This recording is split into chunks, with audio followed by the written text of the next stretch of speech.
Hola, soy el doctor Gadi Sabiki, comisionado nacional contra las adicciones, y siguiendo en esta contribución que para mí es un gran honor haber sido invitado en la formación para toda la gente, para profesionales, para el público, a través de los grandes instrumentos que tenemos para psicoeducar y para hacer llegar a las personas este mensaje tan importante como lo es la línea de la vida y todos los proyectos que con ella están interlazados. Para mí es un gusto el hablarles el día de hoy por un periodo que espero sea un poco menos de una hora sobre lo que significa la regulación del cannabis en nuestro país, la regulación del cannabis en México.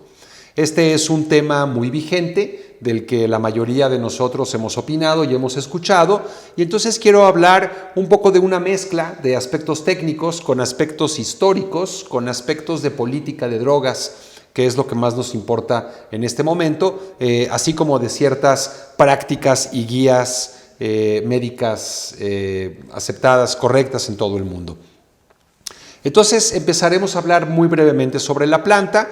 Es una especie que lleva viviendo en nuestro planeta, así como la conocemos, cuando menos 28 millones de años, con el mismo genotipo. Es originaria de Asia Central, algún lugar entre Afganistán y el Cáucaso, pero el día de hoy se cultiva prácticamente en cualquier punto del mundo. Y es un elemento que está muy presente en la historia de los humanos en distintas culturas, y probablemente sea una de las plantas responsables por las cuales los humanos nos volvimos sedentarios y dejamos de ser nómadas, y por eso cannabis sativa significa el cáñamo que se siembra. Y les pongo aquí muy brevemente un esquema que, aunque parece un dibujo muy moderno, es una ilustración medieval, en donde vemos a la planta hembra del lado derecho y a la planta macho del lado izquierdo, de tal manera que en el lado izquierdo el macho nada más produce polen y toda la magia de la planta ocurre en el espécimen femenino, como lo vemos aquí a la izquierda, perdón, a la derecha, ya lo había yo dicho. Y si nosotros nos acercamos con un microscopio, lo que vemos en la planta son estas estructuras que se llaman tricomas. Son unos compuestos de aceites aromáticos y que contienen más de 500 moléculas, y es en donde están todos estos componentes que hacen de la planta tanto un psicoactivo como una medicina. Se ha usado para hacer tela, papel, aceite, cuerdas, alimento para ganado, para aves, desde ancestralmente. Se ha utilizado también como medicina en muchos momentos por muchas culturas y ha tenido un uso enteogénico, que es una manera respetuosa, moderna, científica e incluso poética de hablar de las plantas a las que anteriormente les decíamos alucinógenos y que muy pocas veces causan alucinaciones, pero sí generan un estado de misticismo y de contemplación, y por eso cuando hablamos de un enteógeno, hablamos del Dios que se genera dentro. Tiene, como ya lo decía, 500 moléculas, cuando menos, de las cuales aproximadamente 110, 120 son fitocannabinoides, y sobresalen otro grupo de sustancias como lo son los terpenos, los terpenofenoles, los flavonoides.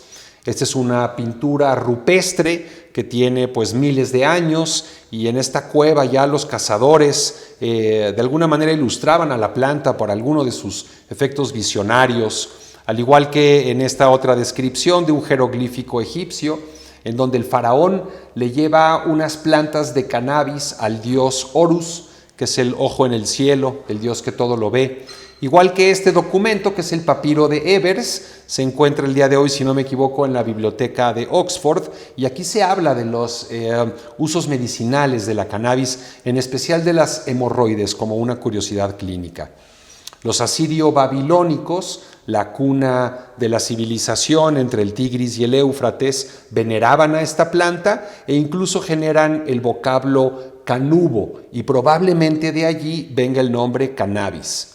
De la misma manera, en este libro, que fue el utilizado por la medicina galénico-hipocrática durante cuando menos medio milenio, se hablaba de la planta, se ilustra en otros textos incunables como este, bellísimos, ejemplares únicos, en donde se describe de manera muy completa a las dos variaciones, el macho, la hembra y todas las demás cuestiones tocantes a la botánica de ese entonces, al igual que en esta ilustración de la Farmacopea árabe, en donde esta planta es una de las más importantes y de las primeras en aparecer en este compendio. De la misma manera, esta ilustración viene directamente del libro de Éxodo, del Pentateuco, y en ella aparece el vocablo canebosem, que significa la caña del aroma. Y el aceite de la cannabis, esta caña del aroma, se usaba junto con mirra, canela dulce, acacia y aceite de oliva para preparar el aceite con el que se uncía a los reyes de Israel. Finalmente ya tenemos una proyección hasta el siglo XVIII, la Belle Époque, un poco antes incluso. La cannabis se vuelve uno de los analgésicos más importantes y más socorridos en todo el mundo, y que al día de hoy esto se ha transformado en una industria en donde tenemos una gran cantidad de productos farmacológicos compuestos de alta potencia, de gran calidad, de gran ingeniería químico-biológica, que nos permite hacer de estos productos medicamentos específicos para cada persona y para cada padecimiento. Vamos a ir muy rápidamente hacia un aspecto histórico. Por ahí escuchaba yo hace poco que probablemente desde que los americanos cruzaron el estrecho de Bering ya traían planta de cannabis, pero debemos de considerar para fines históricos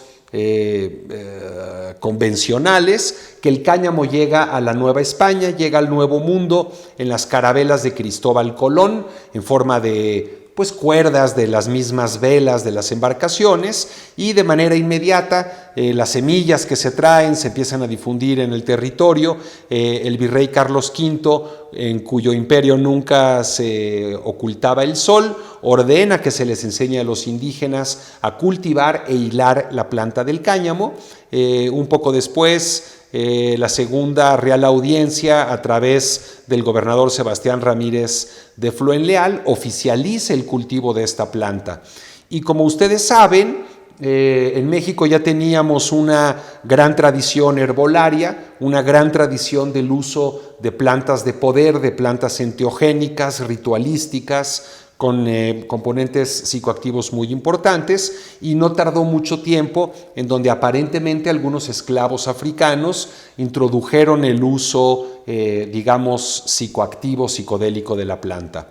Después de un tiempo, la misma corona se da cuenta de que los indígenas estaban usando para algo más que hilar cuerdas el cannabis, y se empieza a dilucidar lo que era una primera prohibición. Esto que ven ustedes aquí es Xochipilli. Xochipilli es el dios de las flores, Xochipilli de Tlalmanalco, y está cubierto totalmente de remembranzas, de efigies, de íconos que nos recuerdan la gran variedad de hongos, de peyote, de plantas, de semillas que tenemos en nuestro país. Y como ya le he comentado, estos usos se hicieron muy comunes, a pesar que pues para la Inquisición esto fue un gran problema, y lo trató de combatir también pues con la hoguera, literalmente.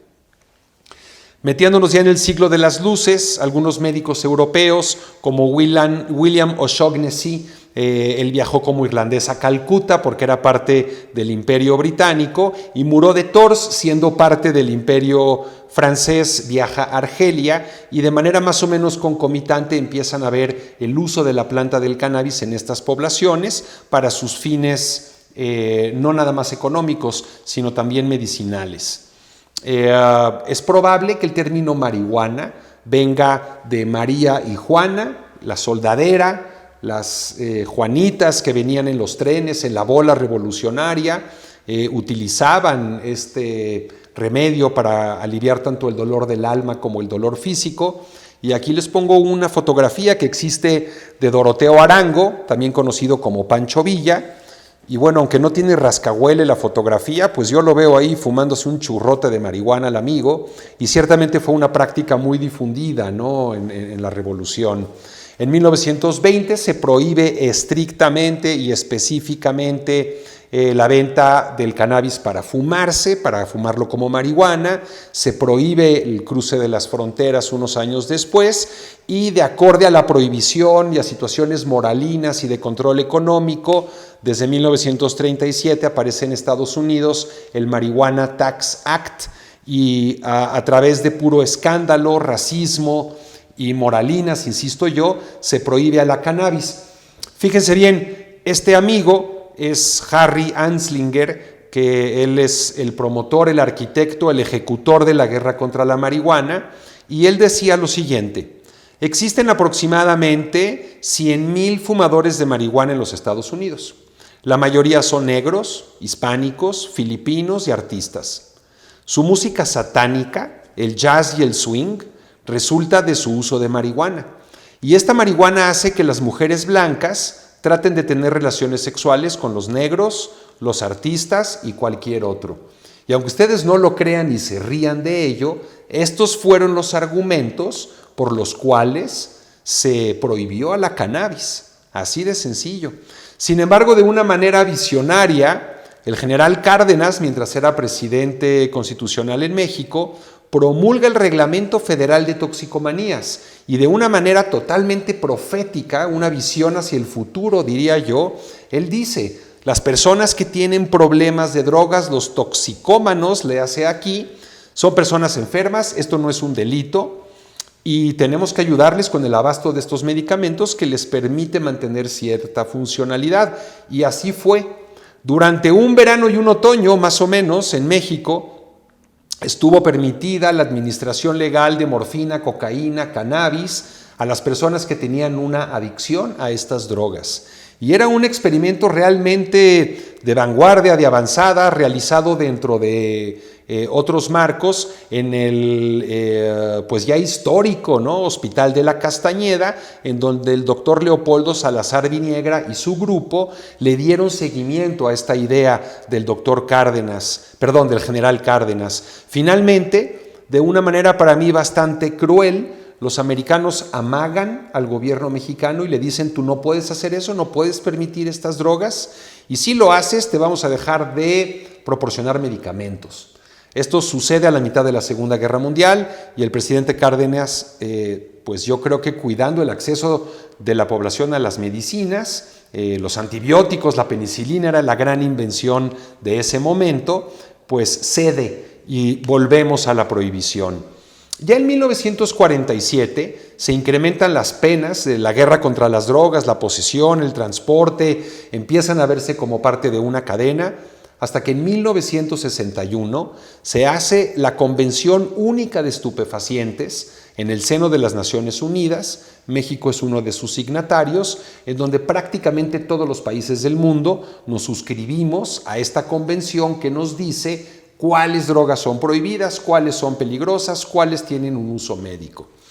Ya para la década de los 60, y a pesar de la prohibición, es más, como consecuencia de la prohibición, vemos el nacimiento de los cárteles mexicanos y de una realidad que hemos tenido que enfrentar mexicanas y mexicanos durante estos últimos años, muy dolorosa, de violencia, de quebranto del Estado de Derecho y de un gran sufrimiento para la población y para muchas comunidades.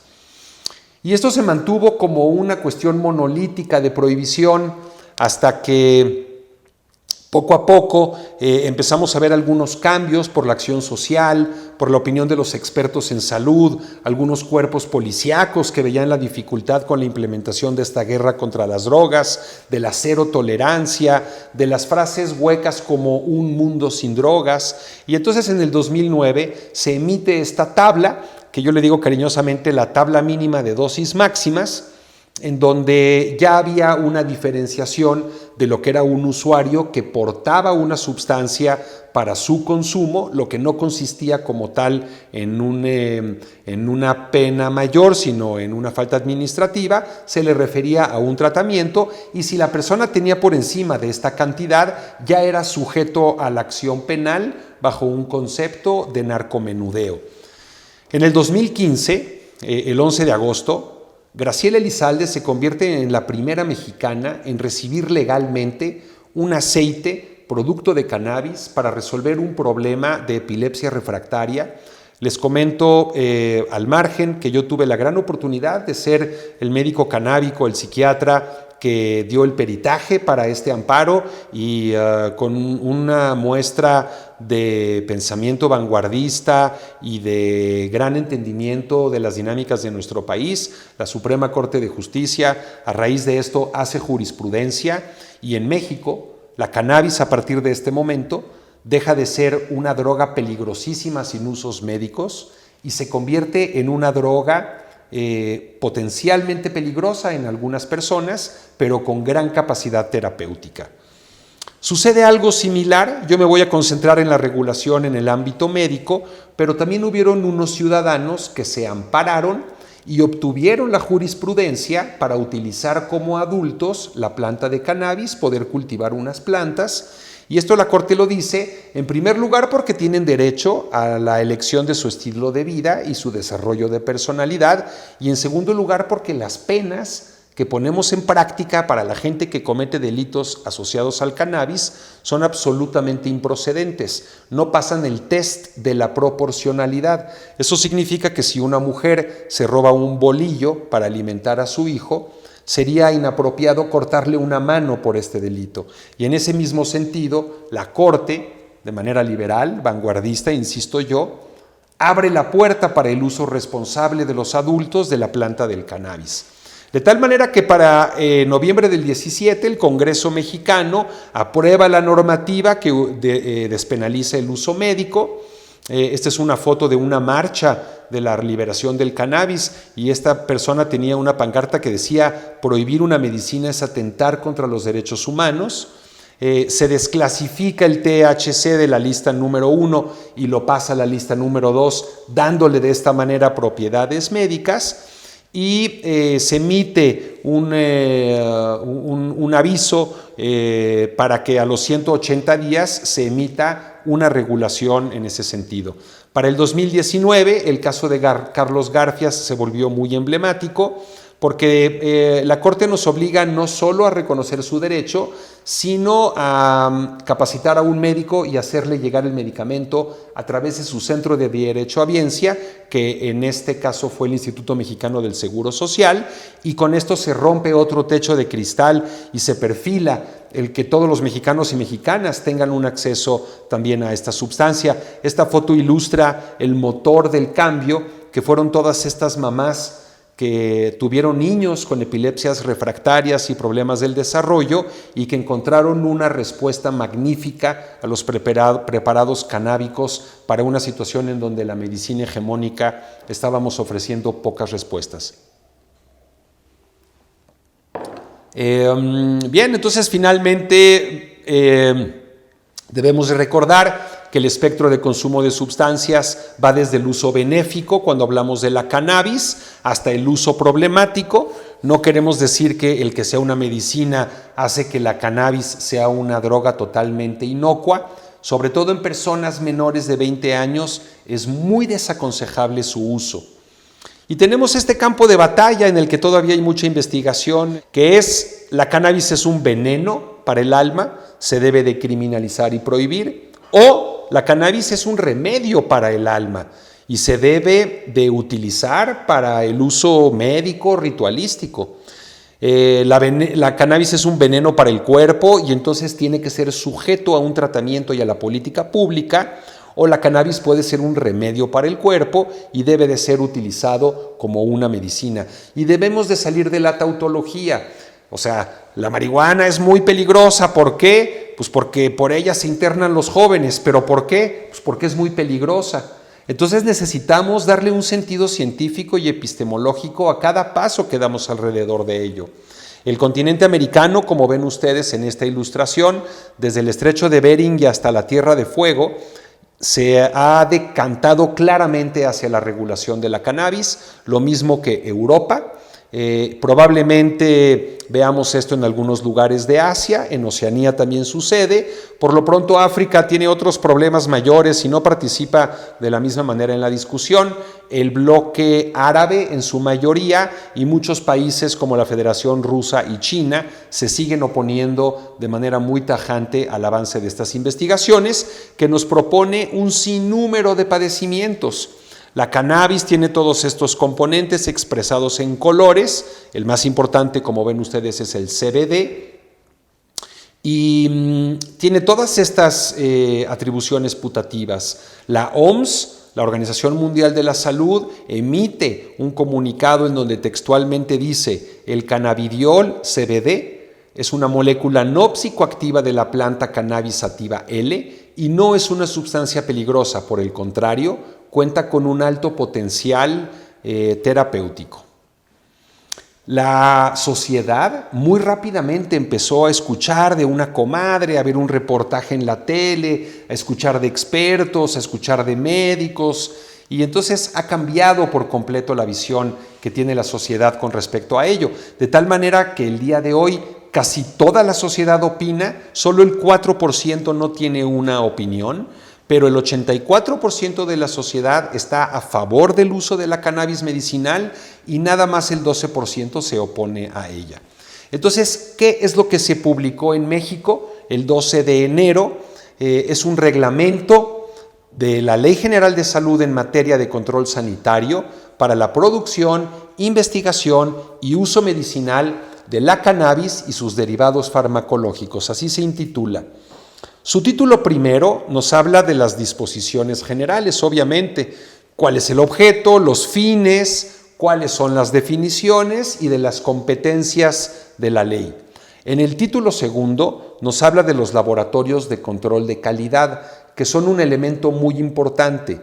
El laboratorio, que puede ser una instancia del gobierno o un tercero autorizado, es el que tendrá los estándares y la capacidad de certificar la pureza y que los medicamentos tengan lo que dice que contienen.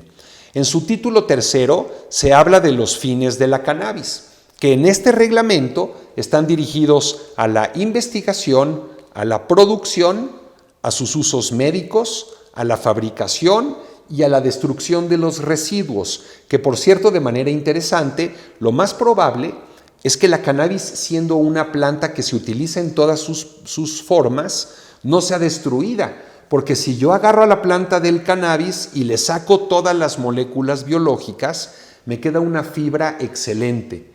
Digamos que la cannabis es como el puerco, en ese sentido, que nos lo comemos todo menos los huesos, pues de la misma manera, la planta del cannabis es utilizable fuera de la raíz, se puede utilizar en su totalidad.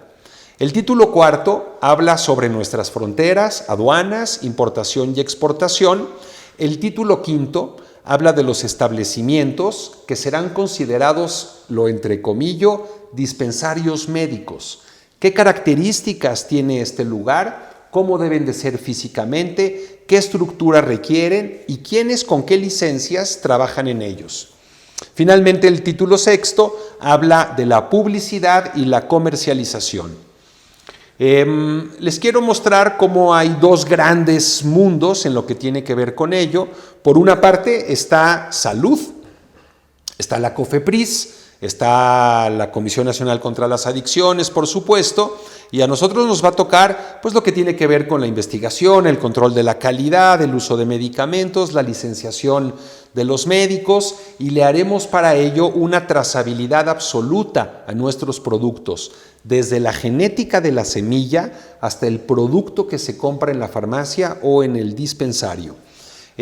Por otro lado, siendo esto un asunto eminentemente agropecuario, pues necesitamos la intervención de la Secretaría de Agricultura, Desarrollo Rural, de la calidad de la semilla, de alimentos y, por supuesto, siendo este un mercado de millones de pesos, necesitamos el involucramiento de la Secretaría de Economía, de Hacienda y Crédito Público, del SAT, en especial para ver de qué manera la explotación de este recurso, de este oro verde, le llega principalmente a las y los mexicanos que viven en comunidades que han sido históricamente destrozadas por la guerra contra la cannabis. Esto es un ballet muy sofisticado entre muchas instancias gubernamentales federales, y el que podamos bailar al mismo son es exactamente el gran reto, pero hasta ahorita, tocante a la parte medicinal, hemos logrado un avance importante. Y por lo que yo veo, aunque no tengo una bola de cristal en este momento, probablemente en un futuro, cuando se dé la regulación para el uso adulto de la cannabis, se desprenda también de este mismo reglamento de cannabis medicinal. Bien, entonces hemos hablado sobre cuáles son los fines más importantes, y me voy a permitir muy rápidamente hablar sobre el número 1, la producción primaria. Tenemos que ver quién va a cultivar, en dónde, cómo vamos a asegurar ese predio. Tenemos que ver cómo se genera esta materia prima para la investigación y cómo se produce la semilla. Todo esto tiene que estar normado. Tiene que estar involucrado también las fuerzas del orden público, porque las leyes tienen que estar adaptadas. Sería inaceptable que se persiguiera judicialmente a alguien por cultivar marihuana cuando ya es una actividad lícita, ¿no? La investigación para la salud tiene que ver, como lo he comentado ya, pues con todos estos procesos biológicos y psicológicos en los seres humanos. ¿Cuáles son los vínculos entre las causas de enfermedad y la práctica médica y la estructura social, a la prevención y el control y el no desvío de este medicamento para el uso no medicinal, los efectos nocivos al medio ambiente? La cannabis es una planta que requiere de mucha agua. Tenemos que ver cuál sería el impacto de un cultivo masivo de esta planta en nuestro país para fines agropecuarios, de cómo se prestarán los servicios de salud y de cómo será conceptualizado y definido un producto canábico en cuanto a nuestros insumos. La investigación en farmacología, tenemos que seguir la ruta obligada de determinar la eficacia y la seguridad terapéutica de este producto, y para ello, pues sí, tenemos que seguir todas las convenciones internacionales de investigación, que una vez que tengamos ya una regulación, la investigación se podrá hacer de manera más abierta, sin tantas trabas y con mayor difusión. Tenemos que determinar también algunas cuestiones como la conducción de vehículos, los efectos de la marihuana sobre las madres embarazadas y otro tipo de cuestiones que tenemos que conocer muy claramente para no generar efectos colaterales en la población. Como ya lo he comentado, es muy importante que esté normado quién va a poder producir, de dónde vienen las semillas, cómo se les da trazabilidad, cómo se transporta de un lugar a otro, en dónde se guarda y finalmente cuál es el actuar médico, cómo obtengo yo un recetario para poder prescribir medicamentos con THC, cómo se va a integrar la industria farmacéutica en estos temas. Y eso me lleva, como ya lo había comentado, al laboratorio de control de calidad, que vuelvo a insistir, es muy importante que este órgano exista, porque de alguna manera va a ser el fiel de la balanza técnico para los productos que vayan a empezar a confeccionarse en México.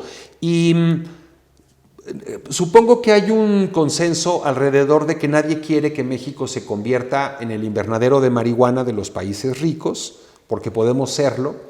Pero creo que es mucho más loable y es más congruente y más ético y más coherente con el gobierno en el que nos encontramos ahorita, con pensar en que México puede ser un gran productor de medicamentos cannabinoides, no de marihuana lúdica. La importación y la exportación es un rubro importante. Hemos hablado del potencial económico que tiene para México el poder producir, transformar y comerciar estos medicamentos, hacer investigación con ella, y México nada más hará esto con países que tienen dentro de su legislación ya una norma que permite la importación y la exportación de la materia prima. Solo se podrá hacer a través de las aduanas autorizadas. Esto es muy importante. Habrá un sistema de aduanas que tenga que ver con el comercio de cannabinoides. Y para la exportación, pues se necesitará también, obviamente, los permisos de SADER y de la COFEPRIS, que usualmente se piden para cualquier otro tipo de cultivo. Uno no puede llegar y empezar a vender aguacates en Japón de un día para otro nada más así. Tiene que haber un contacto con las leyes mexicanas y la estructura del agro y de su comercio que norman y regulan ello, ¿no? Uno de los más grandes problemas que hemos tenido con la industria de la cerveza, el alcohol y el tabaco es de qué manera estos grandes monopolios, estas industrias no sanas, han bombardeado a nuestra población desde la edad de la infancia particularmente, pero dirigido a toda la población mexicana, con anuncios comerciales en distintos medios, en plataformas digitales, en la tele y en el radio, sobre el fumar, el beber cerveza y el tomar alcohol. El día de hoy los sanitaristas estamos muy conscientes del grave daño que esto causó a la población y a la incidencia del consumo de estas durísimas y muy peligrosas drogas. En ese sentido, todo lo que tiene que ver con la promoción de la cannabis estará prohibida fuera de lo que es la promoción hacia el personal médico que tenemos supuestamente la capacidad de tomar una decisión en base a esa información, pero estará prohibida la promoción directa hacia el público. ¿Qué sí implica nuestra regulación? Que debe de haber un acceso a un tratamiento médico por médicos certificados, regulados y con productos de venta grabada y regulada en nuestras farmacias, que se deberán de tener a la mano medicamentos elaborados y sancionados por la industria, por nuestras prácticas farmacológicas. Se debe de capacitar a los médicos para que hagan un buen ejercicio de esta práctica médica.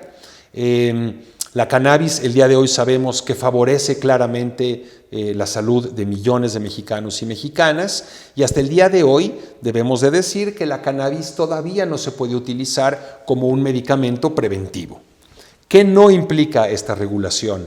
Que haya un acceso abierto a la planta, que quien quiera fumar mota va a poder hacerlo. Esto no está contemplado en este reglamento. Que el uso lúdico, el día de hoy, todavía no ha sido publicado en el Diario Oficial de la Federación, no hay una minuta de ley que conjunte todos los requisitos necesarios, estamos rumbo a ello.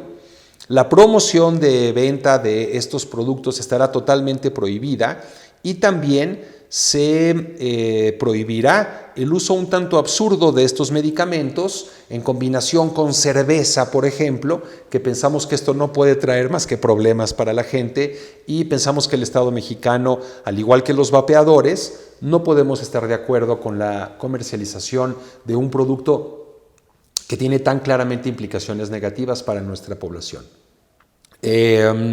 La promoción será para médicos, como ya lo he comentado, que tengan la licencia para ello, no de manera arbitraria hacia todo servidor de la ayuda. Y vamos siempre a estar cuidando como un bien supremo la salud mental, física y social de los niños, niñas y adolescentes en nuestro país y por lo tanto, pese a la regulación, nosotros seguiremos recomendando que las personas no consuman cannabis por debajo de los 23, 25 años, que es cuando el cerebro está básicamente terminado de formarse. Espero que esta información haya sido de ayuda. La CONADIC siempre está dispuesta a responder las preguntas que surjan de esa parte y con mucho cariño y agradeciendo enormemente su interés, me despido de ustedes hasta la próxima. Gracias por su atención.